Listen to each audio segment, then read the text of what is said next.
Nothing like spending 100 grand to get your emotions all up, right? Gas prices got me thinking some real bad thoughts and making some bad decisions, and how to finally get out of the procrastination trap. In other words, I read the article so you don't have to. That's all coming up. Right now, thank you for hitting subscribe. Thanks for your likes, your shares, your comments. Listen, if you don't agree with something I said, put it down in the comments. If you do agree, put that too. I appreciate it. Grown men hugging after really bad financial decisions. That's how you know when you're at the auto auction. Road and Track did a really cool article on Mecum Auto Auction. If you don't know about them, they're pretty big in that industry. I love going to auto auctions. I love going to auto shows. I take a bunch of pictures of them, and I love being around the Mecum Auto Auction. It's the only place on earth where, again, you make a real bad financial decision, could be 100 grand plus, and that's considered a good day. If you've never been to an auto auction, it's the feeling of walking into a place and immediately knowing this is not normal behavior. This is different. This is grown man Disney World with receipts and tax implications. That's what it is. You step into that main tent, 9,000 people are in that tent, and it hits you all at once. It's a smell. When you walk into any indoor type car show, you get a sense of it, but when it's an auction, it's a different thing. You smell gasoline, you smell a little tire rubber. It just feels right. And you smell just enough cologne to know there's going to be some six-figure decisions later. It's just a thing. It's like when you go to the Masters. If you've never been to one of those high-end golf tournaments, I was a Rolex watch collector and seller for many, many years. Not as a business, just something I like doing. I like dealing in those watches. They're very fun watches. When you go to a golf tournament like the Masters, there are a ton of them around. A ton of them. And it's fun to watch as you kind of walk through and you're like, oh, that's a Submariner. Oh, that's a Yacht Master, or, whatever. That's fun. What's kind of like being at the car show, the difference is it's how much of that hair's real, how much cologne's owned. Because if they got $1 worth of the best nickel cologne, they're not really shopping. They overdid it. They're not buying, they're just looking. If they smell a little stronger than they should, well, they're probably buying. Stuff I've learned over the years. Now listen, we're not really doing math here either. That's the other thing. We're doing feelings. And then the auto auction starts and they roll out a really sick automobile, like a, 2023 Shelby Mustang Super Snake, 825 horsepower. That's not a car. That's midlife crisis with a warranty. Now, the bid climbs to $90,000. 95. Can I get 95? Anybody here? Give me 100. Can I get $100,000? Looking to sell this Mustang for $100,000. The bid climbs to 100. There's an 88-year-old man in the crowd. He's got a smile the size of Texas, a quarter zip. He's living his best life. He's just casually buying horsepower like he's picking up a loaf of bread. He wins, they hug, full embrace, two grown men celebrating a financial decision they will absolutely not discuss with their accountant. And quite frankly, I'm okay with that. I absolutely love the energy at an auto auction, or any auction really, but auto auctions to me are just fun. The thing that you don't really think about until I read this article in Road and Track, and it's a great article. If you haven't read it, it's out in this edition. You can check it out online, I'm sure. When you are looking at the cars and they're so beautiful, they don't drive them. They don't crank them up and run them up there for the auction. They push them. All of them.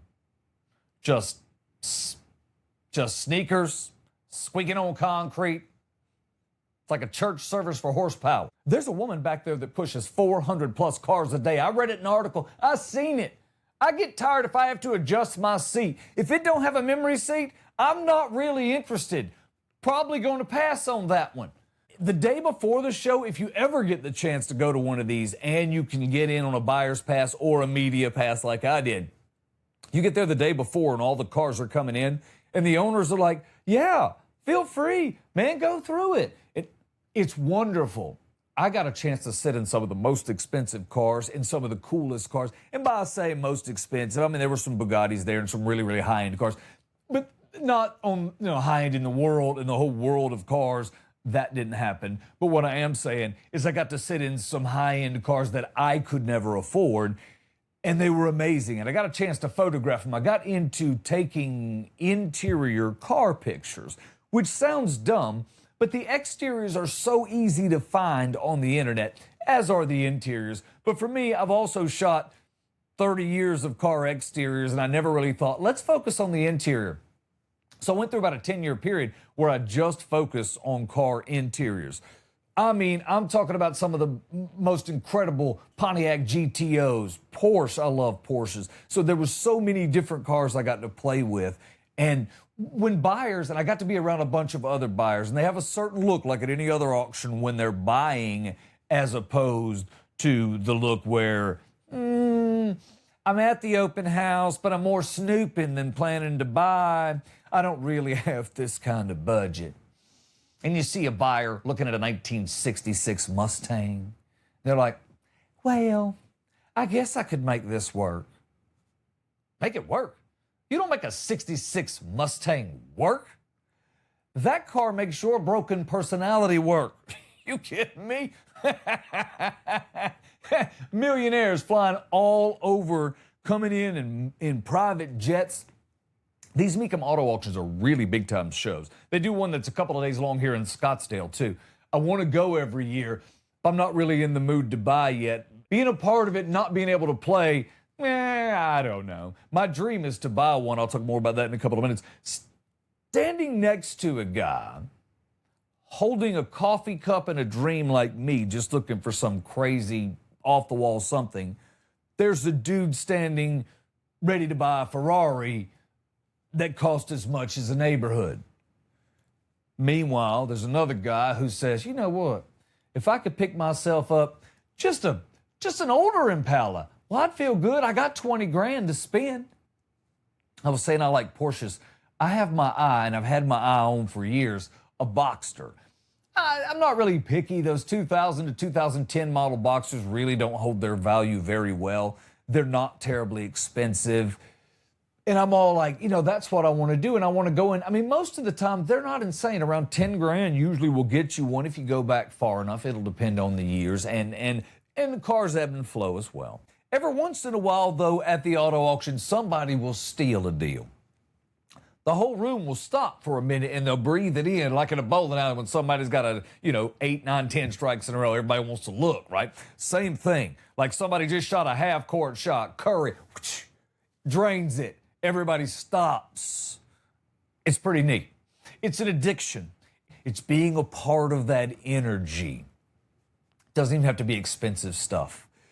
There's a guy there buying a Rolls, sure, not because he has the money to do it, but because his wife loved them. She passed.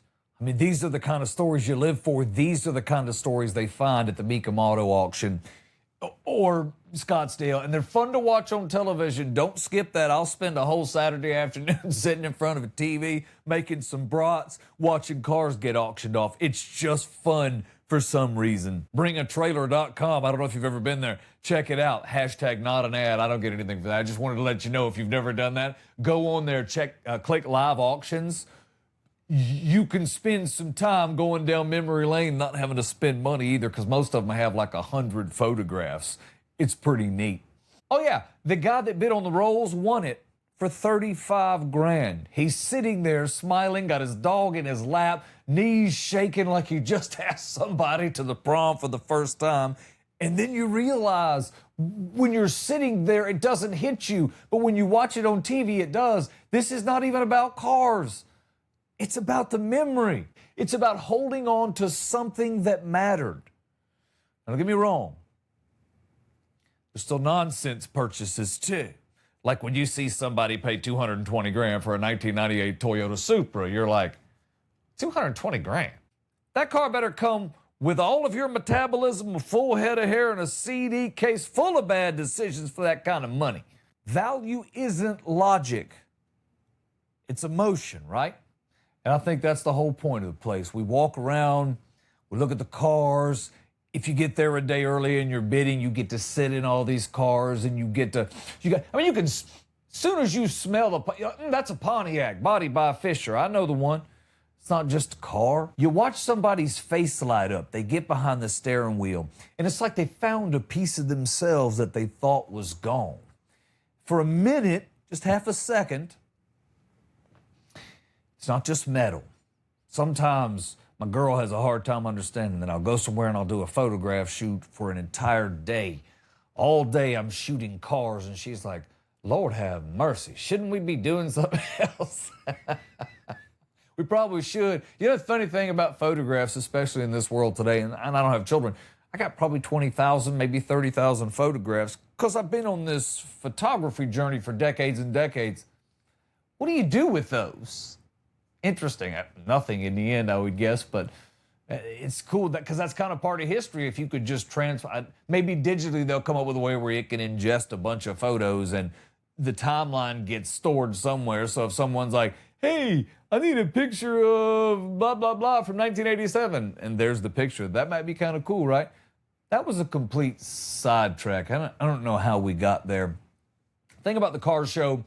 If you've never been, if you get a chance to go, the whole thing really is about being 17 again, right? It's about getting in the car and having no place that you have to be. That might be the best deal in the whole building. And here's a hint. You don't have to buy to get that feeling. Just go. Check it out. It's kind of neat. Tell you something else. I started judging people at the grocery store now. Like totally judging them. Full eye contact, silent disappointment. Because if you're buying name brand cereal right now, I need to know what you're doing for a hustle. Gas prices got me that way, and I don't want to be that way. That ain't how I want to live. Where do you feel it first? At the grocery store, right? Eggs are looking at you like, are you sure we want to do this? Milk's got an attitude, sitting there in a gallon, just mocking you, knowing you can't afford a gallon of that, knowing you got to get a half gallon, knowing you're soon to switch to the really cheap brand and probably have to go to 2%, where it's, like 2% milk and 98% water. That's about what's going to happen. You're going to sell your car for gas money. That's about what's going to happen. But no, it's all right now. Everything's okay. I've had to do a different kind of math in the grocery store. Maybe you have too. I typically shop like this. I go to grocery store. I put stuff in cart. I leave with cart. I don't think much about it. I'm not one of those folks that lives real tight on his budget. I'm not one of those folks that buys extra food that typically I wind up throwing a lot away. I buy a couple of meals. I go home. I get a couple of leftover meals out of that. I'm fine. Now I'm putting stuff in the cart, and then I'm having to think, now if I put this back, I get $5.29 back.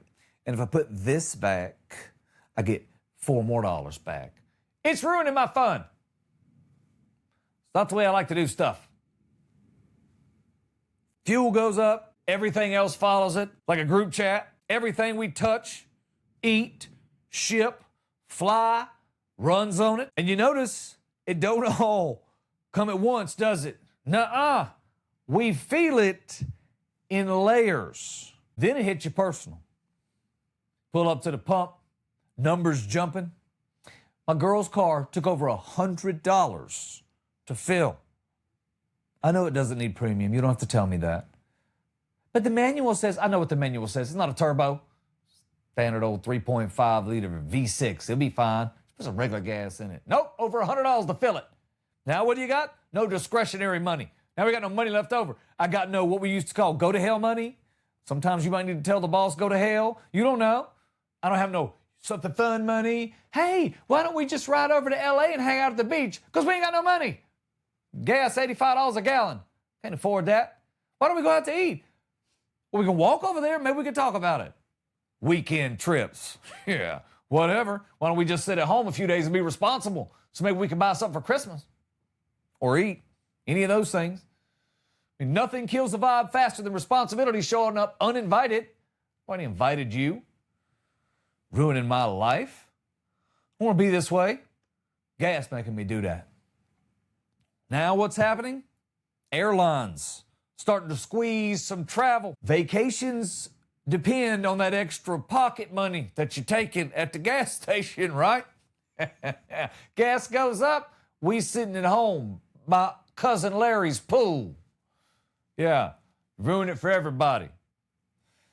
People ain't doing the small routes no more. That's problematic for people that don't live in Phoenix, right? People that don't live in Phoenix, a Mesa, Scottsdale, LA, Anaheim, any of those places, Chicago. No, if you live in Des Moines, all of a sudden your trip from Des Moines to Chicago just went up $85 to $100. And if you're lucky, because they might just go, you know what? We're going to cut these flights because we don't have anyone interested in paying the exorbitant rate that we had to raise it to because of the fuel prices. Because they have to. Smaller airlines are already, like I said, talking about fuel way too expensive. If the plane doesn't have people in it, nobody's justifying that flight. It's just not happening. When the airline industry says the plane is just too expensive to fly, that's kind of like the restaurant industry going, we got the food, but it costs too much to cook it. That's not a position any airline wants to be in. The big airlines, they don't cancel first, right? They just start charging us for everything, every little thing, every bag. It's going to cost us money. Oh, you want to pick your seat? No, that's going to cost you extra. Flew my mom out here not too long ago. $18 for the least expensive pick your seat. Like, no, we'll just get it when we get there. We can't be affording that kind of extra money on top of this incredibly high ticket. They'll sit you next to the window and they charge you if you want to look out. And no, that ain't gonna work for me. I see it on my side, on the flight school side, because these little training planes, they burn about 10 gallons an hour. That's pretty manageable when the price was $4.30, $4.15 a gallon. It's not as manageable when the price is now tickling the 7.5 mark. That's a lot different. That's a massive difference because if you have 15 or 20 planes going, they're running through a lot of money. Every hour in the air is real money. 10 gallons an hour. Students doing math like, you know what? I might just want to go learn to drive a truck. Yeah, that's not what it's not the thoughts you want to have your future pilots thinking. And here's the crazy part. We're talking about gallons. The airlines don't think in gallons. They think in tons. Tons of fuel. That's not a fill-up. That's the gross national product for some small countries. It's a lot. All of this is happening right before summer, the peak travel season. You know, that time when we're all sitting at home. So when I was a kid, the way we did it, we got towards travel season, and then my parents, we'd roll up coins and we'd have money that they'd saved all year. I ain't like I wasn't doing anything for this. I was not contributing. I was more of a taker. So they would save up all year, and however much money we had, that's where we went. One time we went to Disney World. Sometimes we went and stayed near my grandmama, got to swim in the pool. You know, we didn't get to do exorbitant vacations. It was just too much money. I was talking to a friend of mine who's got 2 kids, so it's 4 of them traveling. When they travel basically anywhere, they're going to spend about 10 grand. That's a lot of money when you start thinking about it. I know we make more money now, but 10 grand is a lot of money for travel. And that number now is going up with fuel prices.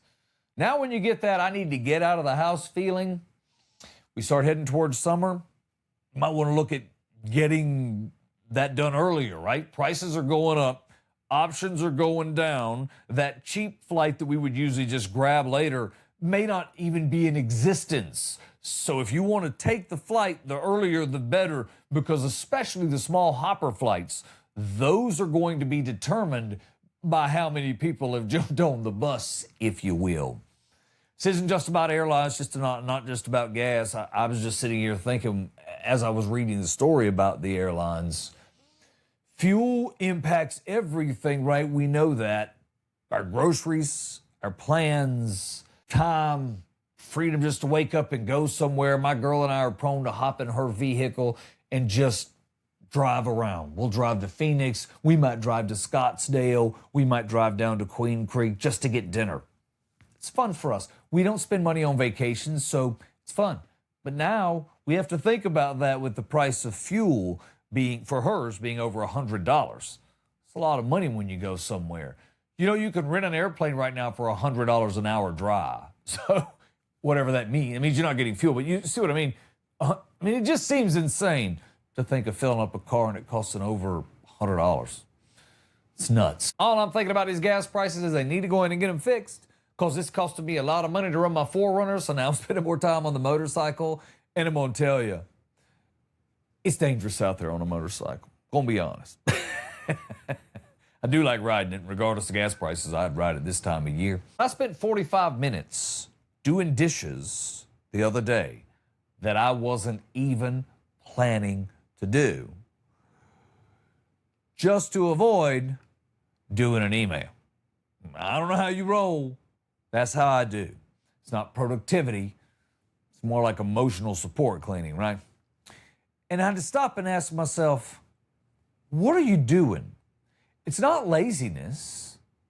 Lazy people don't clean. Lazy people don't reorganize drawers, answer emails, suddenly care about dust. It's really more like targeted avoidance, right? I'm trying to avoid the whole process. It turns out it's all about procrastination. So I saw this article. I was like, you want to get to the bottom of this? Psychologists say procrastination is not about being lazy, it's about stress. And once you hear that, all of a sudden you're like, that makes sense. Because that thing you're avoiding is not really the task, right? You're avoiding the way it makes you feel. Whatever it is. I'm the same way. The pressure, the expectations. As I read through the article, I was like, you know how that little voice in your head goes, hey, if you mess this up, we're going to think about it all day. To give you an idea, I woke up this morning and I do weather for another operation, which is called MCWX. We focus on Oklahoma weather. And so I do a forecast every day and I have to send that over. Today I woke up, I spent 3 hours trying to reconfigure where computer monitors, where cameras were feeding and not feeding. OBS was doing some weird stuff. It was that kind of thing all morning working on that. And that's why I wound up doing a ton of other things instead of getting to it. I delayed. And by the way, I delayed and gave myself 4 hours for what should have taken 20 minutes. 4 hours later, I barely got it turned in on time. Ridiculous. Computers will drive you crazy. So I've learned with procrastination, you do something, you get a little relief, but it's not the thing that needs to fix the thing, right? Today I went for a walk because I couldn't fix this computer thing. I got a 5-minute jolt of dopamine when I got back, though I still had the same problem. But now it has interest and it's bigger. And now it's judging me. And it becomes a loop, right? And then I start trying to discipline myself into fixing it. I'll just push through it. Just get started. But the problem is the emotion thing, right? I try to fix the anxiety with a to-do list and it ain't gonna work. That ain't gonna hold and it's not gonna stay. You gotta take the pressure off the front end. Instead of yelling at yourself like I do, why am I like this? Why can I not figure out this computer stuff? According to this article, you go, all right, you have to talk to yourself like you're talking to you. All right, this is stressing me out, which makes sense. That little shift. You're from the outside, right? This is stressing me out, and that makes sense. The little shift supposed to calm you down. Then you don't attack the whole task, or punch your computer or anything stupid. Not that I've ever done that. You shrink it. Not finish the project, just open it. Not plan everything, just start one step. Because once you get moving, right, all of a sudden the feelings that we were most afraid of usually aren't near as bad as we thought. And then we're all beating ourselves up, making it worse. This has been my day. This is when I saw this article, it absolutely spoke to me today. I'm stressed. I'm mad at myself. Nothing's going right. That's pressure on top of pressure. That's how people stay stuck. That's how I got stuck into it all day. So the move, according to the article, here's the take-home message. It's not about going harder. It's about going easier at the start. Talk to yourself like you would a friend. You wouldn't say the things that you say to you to a buddy. You wouldn't say, hey, man, you're terrible. Get it together. Nope. You'd say, hey, just do one thing. Let's do a small start. We eat an elephant one bite at a time. And that's the whole game. But it's hard, right? Because I'm on the inside of me yelling at me when I need to be on the outside going, bro, let's start from the beginning and just fix it one step at a time. I've been using chat to try to help me get through these question marks when I'm doing my editing. And it's funny how AI wants to run you around in about 7 different circles until you finally do just that. You go, stop. I need to get this whole thing figured out and in a nutshell. The article pointed it out too. It seems like once you fix the feeling, all of a sudden the work starts getting done. That's what happens with me. I'm overwhelmed for a minute, then I fix the feeling and everything's okay. That was my entire morning before starting today's podcast. I hope you have a great Monday. My name is Bud like the beer, Ford like the truck. Thanks for following me at Bud Ford Comedy. Thanks for your shares. Thanks for your comments. Thanks for subscribing. Thanks for your time.